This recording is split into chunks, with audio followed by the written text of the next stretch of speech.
All right, lesson 1.5, solving equations and inequalities by graphing.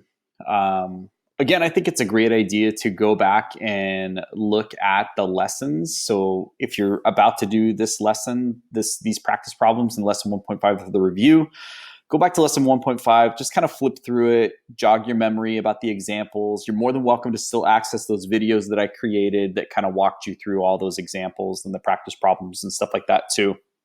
Sometimes a review, like what we're about to do or what we've been doing so far, might not be enough, right? You might not have remembered that material as well as you should have. So feel free to go back there and look at that stuff again.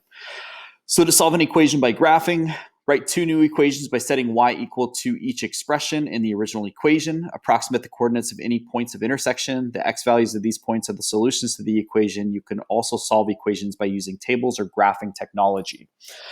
In this case, like our situation right now, since we're all online, I would highly recommend, just like I did back in 1.5, using graphing technology. If you have a graphing calculator at home, use that. If you don't, use Desmos. That should still be linked in lesson 1.5. But I would highly recommend you use that not only during these reviews, but also on the test. Have Desmos open, use Desmos on whatever you need to use it on. So graphing these by hand, it's not impossible. Like for number 32, you could graph on a piece of graph paper, negative x plus 2. It's a linear function. It's a downhill slope at a y-axis or a y-intercept of 2. Then you could graph a parabola on the same axes, and then you could just see where those two lines intersect, right? But, do you want to spend that much time doing it? If we were in class, we would definitely take a day or two to kind of get comfortable with that. But then we would move right into technology, using technology, because you might as well use the tools that you have available to you. So for example, solve the absolute value of x plus 3 minus 5. So that's that blue v down here, and then equal to 1/2 x minus 2. So that's the red linear function. So essentially what you do is you'd go to Desmos, you would type in, and I do it for you. If you go back and look at lesson 1.5, I actually switch between screens, but I think that's one of the things that was causing problems with recording. So I'm just recording on my document camera. But you'd go to Desmos, you'd type in absolute value of x plus 3 minus 5, and then you'd go down to the next line, the next row, and type in 1/2 x minus 2. So you'd be able to graph both of those functions. And then you'd see them both. They'd be different colors, just like you're seeing on your paper right here. And that's super useful. You could actually use their trace function where you just click on it and it would tell you the value of the point where they're intersecting. So if we were in Desmos, I would click right here and it would tell me 0, negative 2. And then I would click right there at the other intersection and it would tell me negative 4, negative 4. So if you want to use points 0, negative 2, negative 4, negative 4, that's awesome. They're just saying at a minimum, you could just put x equals negative 4 because there's only one value where those two functions cross at x equals negative 4, and x equals 0 because there's only one value when x equals 0 where those two functions cross. So either way, however you want to represent it, it's fine. All right, so practice and problem solving. Use a graph to solve each equation. Again, what I would do is if I had, if I could switch back over on my screen right now, I'd go to desmos.com. I would actually just open up my internet and then Google Desmos graphing calculator, and then it'll be the top link. You could just click on it and it opens it up. So on my first line, I would type in negative x plus 2. And then go down to the second line and put in another line or another equation. I would type in x squared, and it would get something that looks like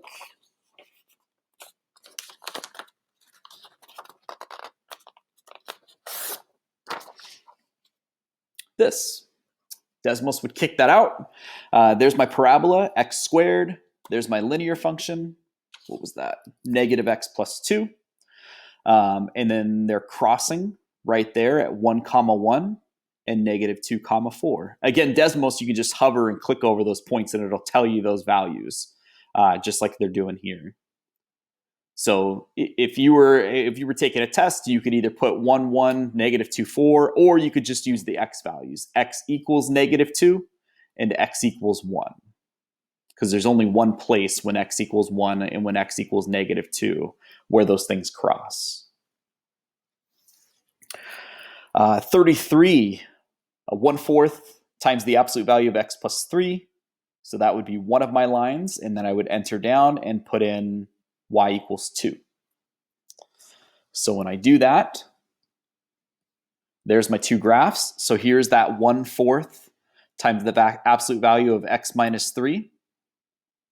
And then here's that line y equals 2. So it looks like they cross at x equals -11 and at x equals 5.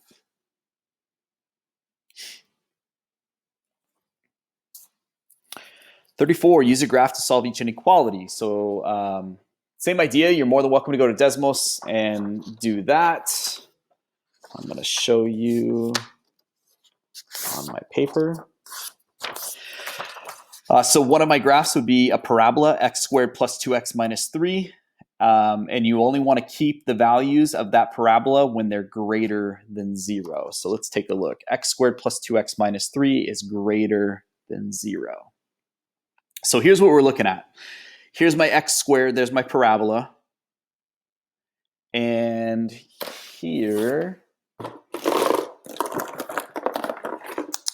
is my line. Let me double check it. Y equals 0. So that's my line y equals 0. It's just a flat line. So what they're telling me is that I want to keep all my values of my parabola that are greater than that line y equals 0. So greater than that line means above it. So I want to keep every value of that parabola that's above that green line. I don't want any of this stuff below it because that's less than. So it looks like above it, I've got a couple of different places. I've got this piece of the parabola. Keep in mind, this goes up and to the right forever. And then this piece of the parabola that goes up and to the left forever. So it looks like they cross the x-axis at -3 and at 1. So that's going to give me those points that I'm going to talk about with interval notation. So since it crosses at 1, that means at x equals 1, that's when it becomes positive. So it's going to be parentheses 1, comma, infinity. Remember, it's not positive at 1, right? At x equals 1, it's still 0. 0 is not positive or negative. So that's why I'm using a parentheses 1. Because at 1, it's still 0. But after 1, at 1.000001, then it's positive. So that's why I want to use parentheses. Same thing with -3. At -3, the value is 0. But as soon as I pass -3, that's when it becomes positive. So there are my two answers. 1, comma, infinity, both parentheses. -infinity, comma, -3, both parentheses. Another parabola and 0. So x squared minus 7x minus 8. But now you only want to keep that part of the parabola that's less than 0. That's lower than that line. So there is my function. That's my parabola. There is my line. So I only want to keep the part of that parabola that's below that line. Just that part that's below it. So it looks like my x-intercepts are 8 and what is that? -1, I'm sorry. X and -1, or I'm sorry, 8 and -1.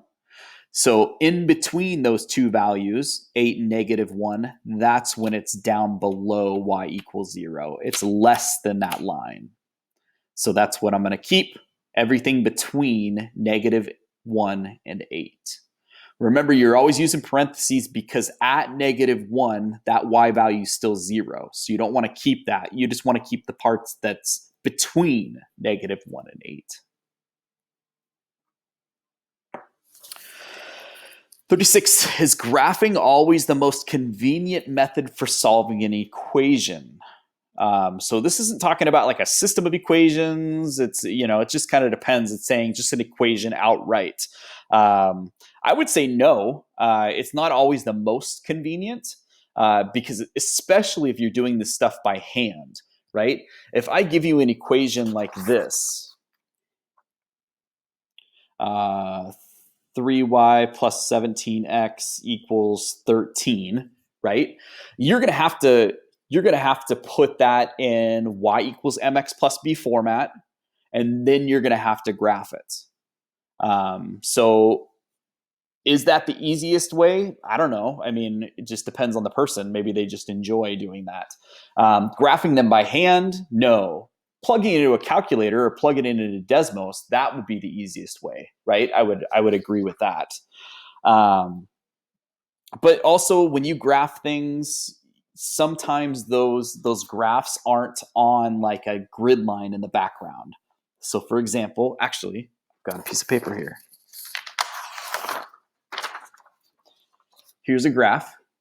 If I gave you, and this is going to be like a rough sketch. So I gave you this line there, and then I gave you, hopefully I can do this without screwing it up,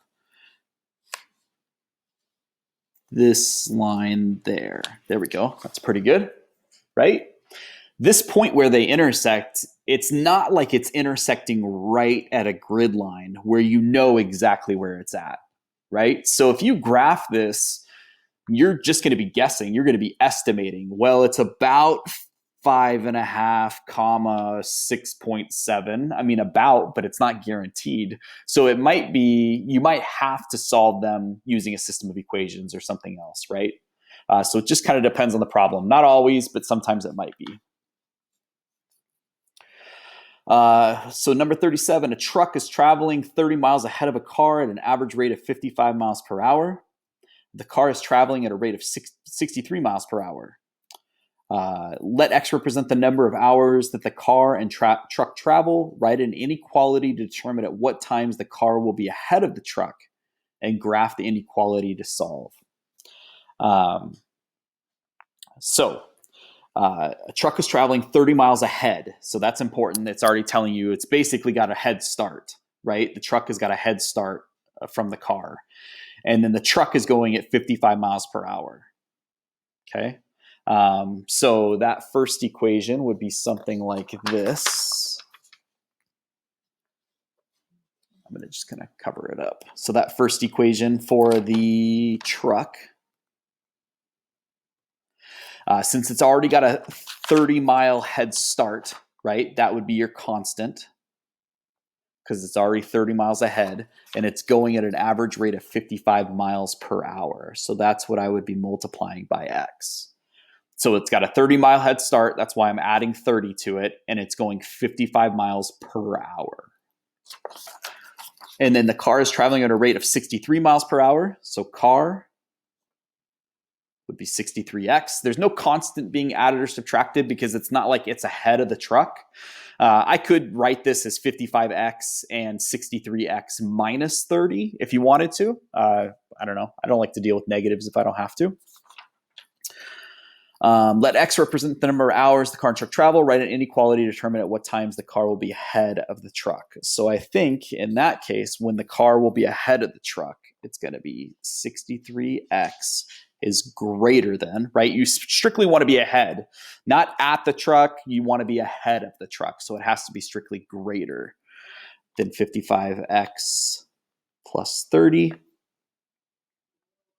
And then I think they want you to graph it too. And graph the inequality.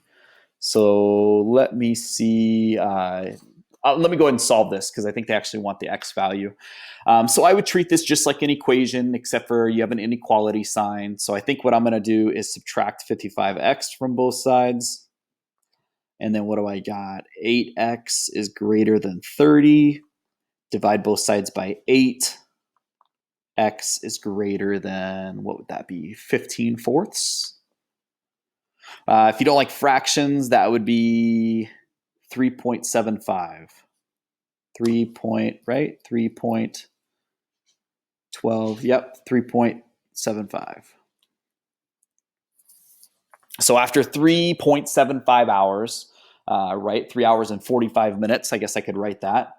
X is greater than 3 hours and 45 minutes, if you want to talk about this in terms of the problem. And then to graph it, again, I'm going to steal I'm going to steal the solutions manual one just because watching me graph this would be a nightmare. There is my graph, hopefully at 3.75 hours. That should be where they're crossing. Let's take a look. There's 3.75 would be about right here. And if you look, it's about there, right? Kind of looks like almost 3.5. But assuming I did my math right, it should be 3.75. All right, and then lesson 1.6, last one, linear systems. So this should be the freshest in your head. A system of linear equations is a set of two or more equations using the same variables. So it'll be two equations like this one with two variables. It could be three equations with three variables. It could be something super crazy like five equations with five variables. That's just a system. The solution of a system of linear equations is the set of all ordered coordinates that simultaneously make all equations in the system true. So when you're thinking back to lesson 1.6 and we took a system of three, we solved for x, we solved for y, we solved for z. That x, y, and z, if you plugged it into any of those three original equations, it would make them all true. A system of linear inequalities is a set of two or more inequalities using the same variables. So very similar to equations, except for you're dealing with inequalities. And then, of course, if you're dealing with a linear system that's graphing, it's where all three of them cross. Linear systems with inequalities, it's where that double shading or triple shading is happening. So solve the system. It looks like this is the one they're given. If I add these two equations together, nothing eliminates, right? Negative 4x plus negative x is not 0. 4y plus 2y is not 0. So I think what they're going to have to do is multiply one of these two equations by something, okay? So they actually use substitution. So remember, there's three methods to do this. You can do graphically, so I can graph both of these equations in Desmos and see where they cross. I can use substitution, which is what they're doing. They're taking this second equation and they're solving it for x. And then they're just going to plug it into the first equation for x. Or you can use elimination, which is where my mind was going. I would multiply, I could multiply this second equation by -2, which would drop out my y's. So it's totally your choice. One sometimes might be a little bit easier than the others, but it's your call. So they're using substitution. They're taking that first equation, and they're taking the second equation, solving it for x, taking 2y minus 10, and then plugging it back into the first equation for x. So instead of -4 times x, they're going to say -4 times 2y minus 10, because x and 2y minus 10 are the same. So that's what they did. They multiplied, they distributed that -4, they solved for y. Once they have the fact that y equals 6, I'm assuming they went back up to this equation here because it's already solved for x and plugged in y equals 6. So 2 times 6 is 12. 12 minus 10 is 2. And then they have their answers for that system. So 38, let's go ahead and solve this system. These are both already set up with substitution. So I think I'm going to go ahead and let me make sure. I think I'm going to solve one with substitution, and then I'll rearrange one of them and use elimination just to show you both examples. So 38 will use substitution. So y equals 2x plus 5, 2x plus 4y equals 10. So what's happening here is we're going to take the fact that y equals 2x plus 5, because those two are the same thing, and I'm going to go to my second equation and plug it in for y.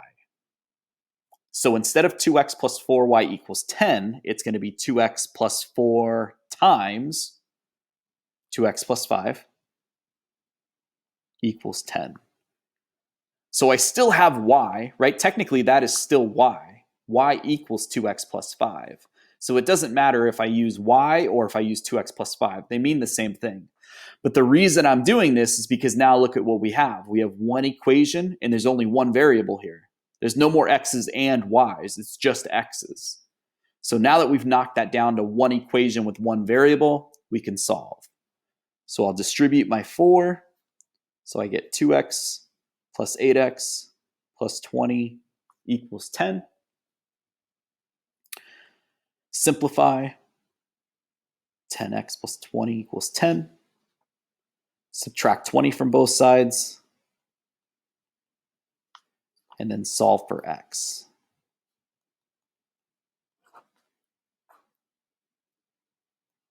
So now that I know that x equals -1, you can go to either one of these equations. It doesn't matter which one. You could plug it into the second equation. You could plug it into the first. I'm going to plug it into the first. So y equals 2, but instead of 2x, I know x is -1. 2 times -1 is -2. -2 plus 5 is 3. So again, I could have plugged in -1 into the second equation. Probably would have been maybe another step or two. Maybe it would have been a little bit harder. This first equation is already solved for y, so it just kind of makes it a little bit easier. But you would have gotten the same variable or the same values. Like I said, 39, this is also set up for substitution. Take y equals 2x minus 6. Just like in 38, plug it into the second equation, but I'm going to manipulate these and actually solve them using elimination. So I've got y equals 2x minus 6, 6x plus y equals 10. I'm going to set this up in standard form. The second equation is already in standard form. X plus y equals my constant. So I think in my first equation, I'm going to subtract 2x from both sides. So I'll have -2x plus y equals -6. And then my second equation stays the same. Now I'm going to use elimination. Remember, there's 3 things you can do to eliminate a variable here, and it's up to you. I could rearrange these equations. Typically, that only comes into play when you have like 3 or more equations. You can rearrange them. Here, I don't really need to rearrange anything because they're right on top of each other. I can add or subtract the equations together to eliminate a variable, or I can multiply one or both of these equations by something to force a variable to eliminate. So it's up to you. I can eliminate x or y. It's your choice. It doesn't matter. If I eliminated x, I think what I'd have to do is I'd have to multiply this top equation by 3. Okay, so I would multiply everything in this top equation by 3. -2x times 3 is -6x, right? -6x plus 6x is 0. So you eliminated the x's. But remember, you could add or subtract these 2 equations. So if I subtract these 2 equations, sure, my x's don't drop out, but look at my y's. Y minus y is 0. So I'm going to always take the path of least resistance. I'm always going to do the least amount of work because that's when mistakes can happen.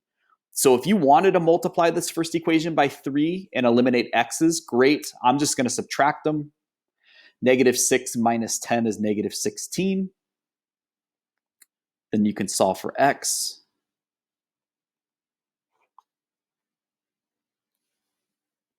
And now that I know x equals 2, just like in the last problem, I can plug it back into either one of these 2 equations from the beginning. I'm going to choose the first one because it's already y equals. X is 2.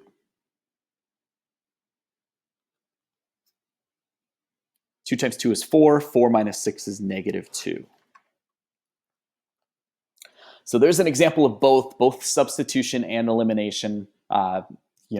Really, you can use either one. It doesn't matter. So if you're super comfortable with elimination, you can always use elimination. If you're really comfortable with substitution, you can always use substitution.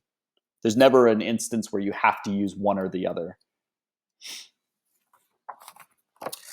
All right, write a linear system in 2 variables that has infinitely many solutions. So there was kind of a couple situations. One where a system has an infinite amount of solutions, and one where a system has no solutions. So an infinite amount of solutions means that after you do all of your stuff with that system of equations, you get down to something like 3 equals 3 or 0 equals 0. You basically do the work and then all the variables drop out and you end up with a true statement, a true equation. So that's an infinite amount of solutions. It doesn't matter what number you plug in, decimal fraction, whatever, positive, negative, it'll always be true. Then no solutions is very similar. When you're doing that system of equations, you're adding, you're subtracting, you're trying to eliminate variables. You eliminate all your variables, but then you get down to something like this. -2 equals 7 or 4 equals 3, right? You get down to a false statement. So if that's the case, all your variables drop out and you get down to a false statement, then there's no solutions. So I think for this example, number 40, if you want to create something with infinitely many solutions, you basically want to get down to a true statement. So you'd want to get down to something like, I mean, there's lots of different things you could put here. I guess my first equation is I'll use 2x minus 3y equals 14. And I know that if I subtract this next equation, I need to get a true statement, and all my variables have to drop out. So 2x minus what would be 0? Because I want my variables to drop out. Well, that would have to be 2x. -3y minus what would be 0? Well, that would have to be -3y, right? Now my x's dropped out. Now my y's dropped out. So on the left side, I've got 0. There's nothing over here if I do the math. So if that's the case, then on the right side, I need that to also be 0. So 14 minus 14 would be 0. So there is my system that would make an infinite amount of solutions. It's not always the same, that it's only the same because I subtracted. If you wanted them to add, right, it would be like this. All the signs would be opposites. Okay, lots of different ways you could create an infinite amount of solutions. 41, it takes Leo 12 hours to make a table and 20 hours to make a chair. So tables and chairs, 12 hours and 20 hours. And in 8 weeks, Leo wants to make at least 5 tables and 8 chairs to display in his new shop. Leo works 40 hours a week. Write a system of linear inequalities relating the number of tables x and the number of chairs y. So they want you to use x and y. Leo will be able to make. List 2 different combinations of tables and chairs Leo could have display the opening of his new shop. So I think the big idea with this problem is that you want to include what they're talking about. This last one, list 2 different combinations, is those points have to be inside that double shaded region. So that's super important. Make sure they're inside that double or triple shaded region, however many inequalities you have. All right, so let's start taking a look at this. We'll start back from the beginning. It takes Leo 12 hours to make a table and 20 hours to make a chair. So they want us to use x and y. X is number of tables x. So 12 hours to make a table, so it's going to be 12x.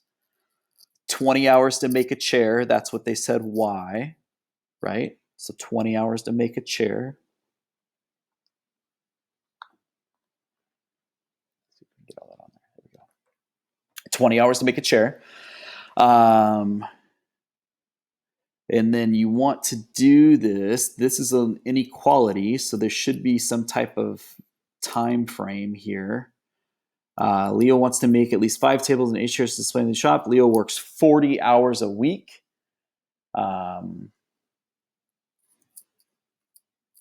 Which way? Right system inequality. List 2 different combinations. Okay. So you want that to be. Another one would be if he wants to make more than 5 chairs, or at least five tables. So that would be x is greater than or equal to 5 because he wants to make more than 5 tables. 8 chairs. Oh, and more than 8 chairs. So we'll do the same thing. with y as well.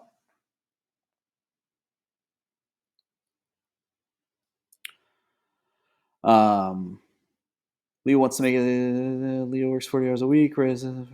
If he works 40 hours a week.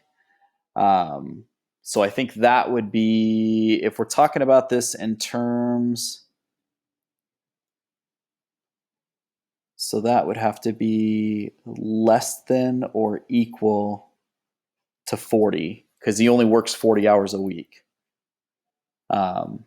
In 8 weeks. He's got 8 weeks to do this. Sorry. So ignore that. So that is going to be, so if he's working 40 hours a week, but he's got 8 weeks, 8 times 40 is 320. So he's got 320 hours. So I think that's all the information, right? 12, 20, he works 8 weeks and he's got 40 hours. And then he wants to make at least 5 tables, so greater than or equal to 5, and at least 8 chairs, so greater than or equal to 8. I think that's it. So now I would go to, like I said, Desmos and graph that.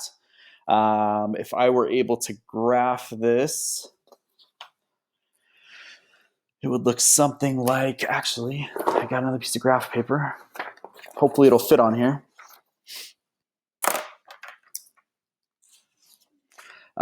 X is greater than or equal to 5. So that's going to look something like this. 5.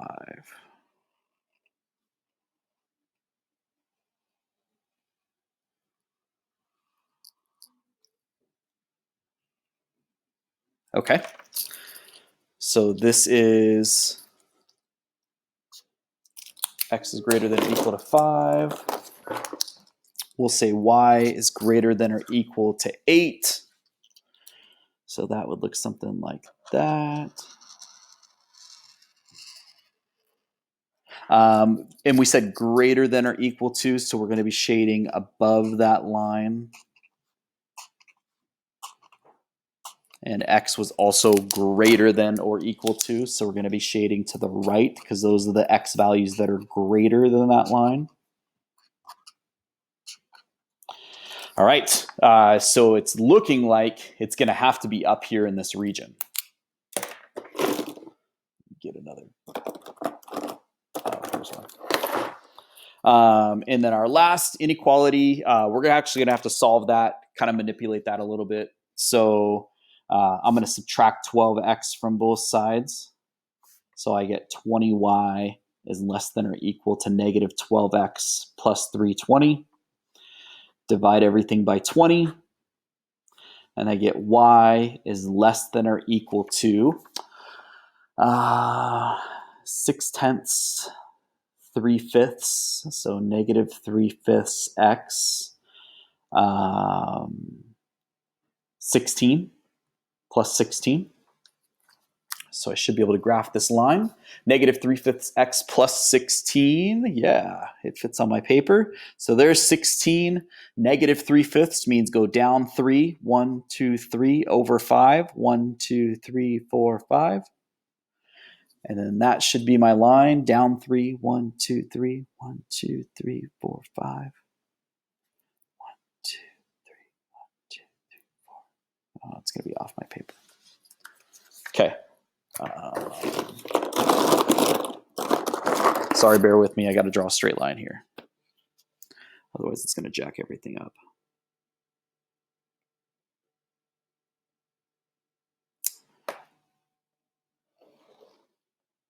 Okay.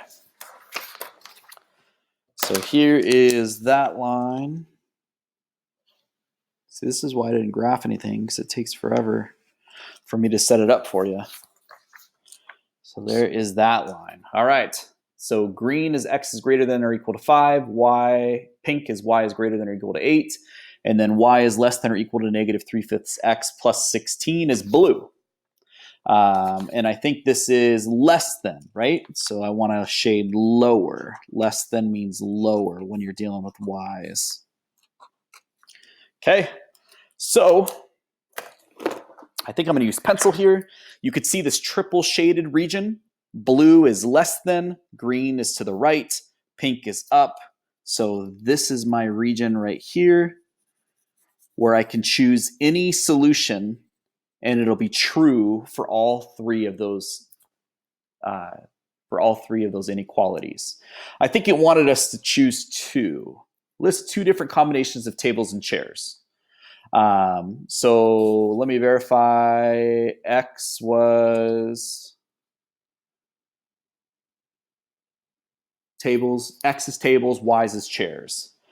So my X value, these are tables, and then these are chairs. All right. So I would say, you can pick anything inside this triple shaded region. I'm going to pick this one right here and this one right here. So I would state for my answer, if he made 9 tables and 9 chairs, or 6 tables and 11 chairs. Those would be solutions to that system of equations.